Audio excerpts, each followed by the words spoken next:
हम तो महाकाल के भक्त है, जिस दिशा घूम लिए उस दिशा से नई दुनिया चालू। जेव्हा पापाचा आणि पुण्याचा हिशेब केला जातो तेव्हाच महाकालचा बुलावा येतो. खरंच उज्जैन नगरीत एकदा पाऊल ठेवला की तुमचा नवीन काळ चालू होतो. जिथे दुनियाचा शेवट होतो तिथूनच महाकालची सुरुवात होते. नियोजन, घोटाळा, प्रॉब्लेम, अडचणी ह्या सगळ्या काल्पनिक आहेत.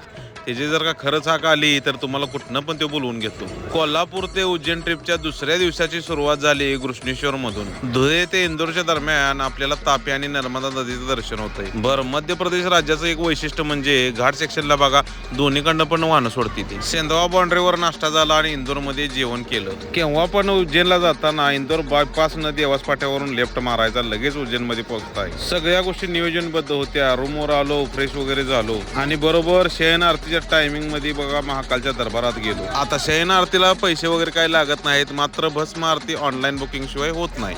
तुम्हाला पण महाकालच्या दरबारात यायचं असेल तर नक्कीच एक वेळ आम्हाला संधी द्या. प्रत्येक महिन्याच्या तारखा जाणून घ्यायच्या असतील तर ह्या नंबरवर कॉल करा आणि फॉलो तेवढं करा की राहू.